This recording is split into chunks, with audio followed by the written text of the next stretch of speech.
Okay guys, so dire-diretso na po tayo sa may second video natin. Second video, of course, stock update. We have SCC, DMC, LTG, TL, ALI, saka GLO or Globe, ayan. And yung first video pwede nyo i-check sa may channel natin. Ayan. And of course, don't forget to like guys. Ayan. And pakishare na din kung meron kayong time. So, unahin natin yung SCC. Okay, walang kamatayang SCC. Ayan. So, same pa din na itsura guys. Wala nang pinagbago actually, Okay. So, same pa din. Sa weekly, ganun pa rin guys. Okay. Walang improvement sa may chart. Ayan, so halos doji lang din siya rito sa may weekly kasi kung titignan natin. And yung support nasa 33. Ayan. Then yung close natin 33.45. Ayan. And as we see here sa big picture, still sideways. Ayan. So hanggat walang breakout sa may 36. So still 50-50 pa rin to guys, So yung 36 ito yun. Major resistance for SCC. Ayan. So pagka nag-breakout dyan, magiging bullish na to. So breakout, then throwback, push. Since wala pa nga kasi. Kaya, ayan. Kaya palagi nating na-update, SCC. Ayan. Same here for DMC. Kaya palagi din natin tong na-update sa second video natin. So right now medyo actually super boring na to DMC. So hindi na siya malaglag dito agad sa may support sa horizontal 10.7 or sa may trend line natin dito guys. Ayan. So malapit naman to sa 10.4. And still kung titignan natin, intact pa din yung kanyang trend line di ba? So nagba-bounce pa rin siya. So bounce pagka na-hit yung trend line ayan bounce. Ayan. Kaya just in case na malaglag nga talaga, pwedeng mag-bounce to, DMC. Yun nga lang, super boring ngayon, And, yung price malapit lang dun sa may 200-day moving average. Ayan, Ayan, kaya kung biglang mag-dump to,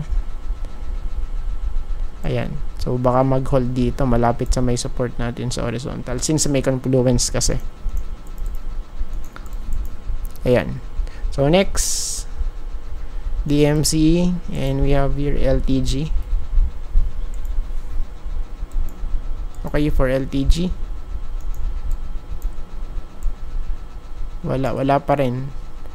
So, parang typical bounce lang to, Of course, so after no sell-off, magkakaroon ng bounce yan. Ayan. So, yung bounce play na tinatawag. Of course, pwede pa rin tong, mag-retest dito sa may resistance natin. 9.9. Somewhere here. Ayan. Pero for now, wala pa Ayan. Pero still possible guys, Based dito sa nakikita natin. So, of course, pwede naman. Ayan talaga, Then sa daily, is still holding on pa rin sa may taas ng 200. So, as we see here sa may chart, nasa taas ng 200, Nag-shake out pero nakabalik. And let's see kung ano mangyari dito, Ayan, kasi kung babalik sa sa baba ng 200. So sa malamang okay, pwede na tayo mag-retest dito sa may support sa baba. Sa may green box. Ayan. Sa area na to yung pinaka-crucial kasi Same here sa niya. Sa 200. Ayan. then plus dito pa. Ayan, so very alarming to. Overbought, no? Okay, tapos ganito pa itsura. Ayan. So tingnan natin. Ayan, tapos next TEL. Ayan, na ba nangyari for TEL, guys? Okay. So namumula na because we have here a divergence. Nakita na natin to before. And pwede ito malaglag sa may ano natin, ano? Dito, guys, sa area na to. 1,450. Malapit dun sa may 200-day moving average dito sa weekly chart. Ayan. Of course, still intact pa din naman. Higher low, goods. Diba?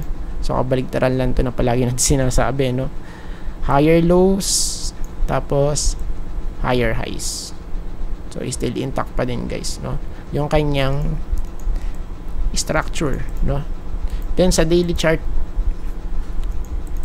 so, sa daily chart, medyo nag-bounce na slight. Ayan, pero yung support andito, guys, sa 1,450. Ayan, no? Then, yung next natin, ALI.